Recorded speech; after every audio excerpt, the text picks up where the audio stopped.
샬롬, 유아부를 섬기는 고은나 전도사입니다. 오늘도 하나님 말씀 앞으로 나아오신 성도님들 사랑하고 축복합니다. 오늘은 나의 끝에서 만나주시는 하나님이라는 제목으로 시편 107편을 함께 나누겠습니다. 시편 107편은 포로귀환을 기원했던 시편 106편 43에서 48절의 호소에 대해 응답하시며 바벨론 포로 생활에서 유다를 돌아오게 하신 하나님의 인자하심을 찬양하는 내용의 찬양시입니다. 먼저 1에서 2절을 제가 읽어보겠습니다. 여호와께 감사하라. 그는 선하시며 그 인자하심이 영원함이로다. 여호와의 속량을 받은 자들은 이같이 말할지어다. 여호와께서 대적의 손에서 그들을 속량하사. 시편 107편에는 인자하심이라는 단어가 여러 번 등장합니다. 인자라는 단어는 용어가 함축하고 있는 의미가 풍부하여 영어 성경에서는 love, mercy, loving kindness 등으로 번역합니다. 시편 107편에서는 이 단어를 하나님께서 인간에게 일방적이며 무조건적으로 베푸시는 사랑으로 언약을 맺으신 백성을 끝까지 보살피신다는 뜻으로 이해할 수 있습니다. 이러한 하나님의 인자하심은 오늘 성경 본문에서 어떤 상황 가운데 있는 사람들에게 드러난 것인지 이어지는 4에서 32절까지의 4가지 상황들을 보겠습니다. 먼저 첫 번째는 광야 사막길에서 방황하는 자들을 하나님께서 건지시고 인도하십니다. 두 번째는 어둠과 죽음 속에 있는 자들을 하나님께서 구원하십니다. 세 번째는 미련한 자들에게 하나님께서 말씀을 보내어 구원하십니다. 마지막 네 번째는 하나님께서 광풍이 있는 바다에 있는 자들을 구원하십니다. 이 4가지 상황은 모두 인간의 힘과 방법으로 어찌할 수 없는 고난의 상황입니다. 자연 환경 또 죄로 인한 고난의 상황입니다. 이러한 상황 속에서 고난당하는 사람들은 오직 하나님의 구원하심으로 건짐을 받습니다. 우리 또한 이렇게 나의 모든 힘을 잃고 오직 하나님의 구원하심을 바랄 수밖에 없는 고난의 시간을 통과할 때가 있습니다.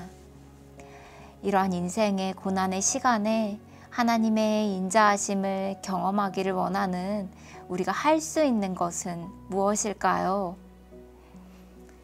41절은 궁핍한 자를 하나님께서 고통으로부터 건지신다고 말합니다. 궁핍한 자는 자신이 죄인임을 절감하며 죄를 회개하고 하나님께 부르짖는 사람입니다. 시편 107편의 4가지 상황 속에서 고난당한 사람들은 모두 하나님께 부르짖습니다. 하나님께서는 이러한 자들에게 인애를 베푸시며 구원하십니다.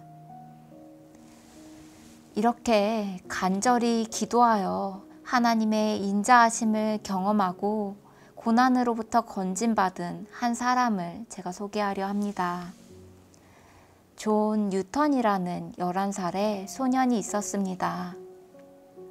그는 선원인 아버지를 따라 배를 타고 여러 곳을 다니다가 어른이 된 후 흑인 노예를 수송하는 노예 무역에 종사하였습니다.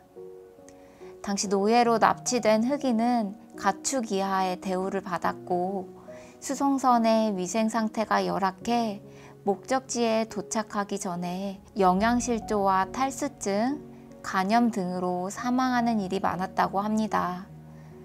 존도 노예에 대한 이러한 대우를 당연하게 생각했지만 그가 22살이 되었을 때 인생의 전환점을 맞이합니다.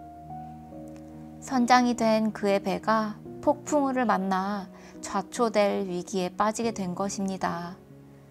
폭풍우 가운데서 그는 하나님께 기도를 드립니다. 그의 어머니가 독실한 신자였지만 마음에서 우러난 기도를 드린 것은 이때가 처음이었다고 합니다. 배는 기적적으로 폭풍우를 벗어났으며 무사히 귀선합니다. 그 후 그는 이날을 제2의 탄생일로 마음에 새기고 하선하여 성공의 사제가 되었습니다. 그리고 찬송가 305장 나 같은 죄인 살리신이라는 제목으로 알려진 어메이징 그레이스의 가사를 썼습니다. 이 곡은 흑인 노예무역에 관여한 것을 깊이 후회하고 하나님의 은총에 감사하는 그의 마음을 담고 있습니다. 그가 작사한 찬송가 305장 1절과 2절 가사를 제가 읽어보겠습니다. 나 같은 죄인 살리신 주 은혜 놀라워 잃었던 생명 찾았고 광명을 얻었네. 큰 죄악에서 건지신 주 은혜 고마워. 나 처음 믿은 그 시간 귀하고 귀하다. 사랑하는 성도님들, 하나님께서는 이렇게 간절한 기도와 부르짖음을 들으시고 인애를 베푸심으로 우리를 절망스러운 상황과 환경에서 구원하십니다. 뿐만 아니라 하나님께서는 우리를 죄 가운데에서도 구원하십니다. 시편 107편에서 하나님의 구원하심을 보여주는 세 번째 상황을 담고 있는 17에서 22절을 제가 읽어보겠습니다. 미련한 자들은 그들의 죄악의 길을 따르고 그들의 악을 범하기 때문에 고난을 받아 그들은 그들의 모든 음식물을 싫어하게 되어 사망의 문에 이르렀도다.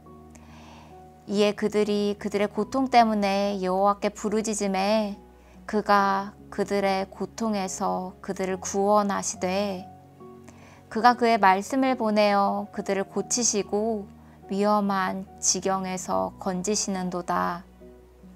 여호와의 인자하심과 인생에게 행하신 기적으로 말미암아 그를 찬송할지로다. 감사제를 드리며 노래하여 그가 행하신 일을 선포할지로다. 이것은 미련한 자들의 죄악에도 불구하고 하나님께서 부르짖음을 들으시고 인애를 베푸셔서 고통으로부터 구원하셨다는 이야기입니다. 이렇게 구원받은 자들을 2절에서는 여호와의 속량을 받은 자들이라고 말합니다. 속량받았다는 것은 포로나 노예로 붙들린 자를 대가를 주고서 자유를 얻게 하는 것을 말합니다. 하나님께서는 우리를 대적의 손에서 자유롭게 하셨습니다. 한 걸음 더 나아가 우리는 그리스도의 보혈로 속량함을 받은 사람들입니다. 우리가 속량받도록 하기 위해 그리스도께서 십자가에서 죽으셨습니다. 뿐만 아니라 우리의 지위와 신분을 높여 주님의 자녀로서 존귀한 삶을 살게 하셨습니다. 우리는 이로 인해 주님께 감사 찬양을 드릴 수 있습니다.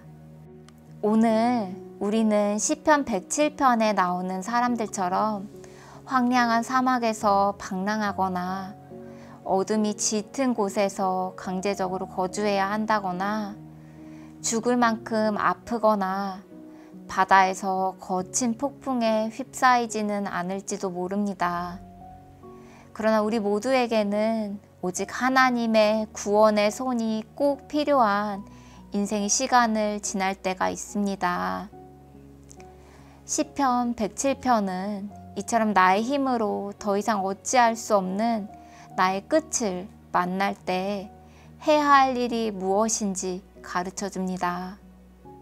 그것은 바로 하나님께 부르짖으며 기도하고 하나님께서 값없이 베푸시는 구원을 받아들이는 것입니다. 그리고 그 구원으로 인해 하나님께 감사하는 것입니다. 사랑하는 성도님들, 오직 하나님의 구원하심만을 바랄 수밖에 없는 시간을 지나고 계신지요? 오늘 이 시간 하나님께 부르짖으십시오. 하나님께 도와달라고 손을 내미십시오. 하나님의 인자하심이 우리와 함께 하십니다. 하나님께서는 우리를 고난의 상황 가운데에서 또 죄 가운데에서 구원하시기를 원하십니다. 이를 위해 하나뿐인 아들을 십자가에서 죽게 하심으로 우리의 죄와 사망에 대한 값을 치르셨습니다. 오늘 하루도 주님의 그 크신 사랑 안에 거하시기를 간절히 소망합니다. 기도하겠습니다. 사랑의 하나님, 우리는 살아가다 보면 더 이상 우리 힘으로 어찌할 수 없는 어려운 상황을 만나기도 합니다. 또 죄의 문제로 신음하기도 합니다. 이러한 고난의 때에 오직 하나님의 구원하심만을 바라며 주님께 부르짖게 하소서. 그리하여 주님의 인자하심이 우리의 삶 가운데 나타나게 하소서. 그 크신 사랑으로 우리를 구원하신 주님으로 인해 감사하며 살아가게 하소서. 예수 그리스도의 이름으로 기도합니다. 아멘.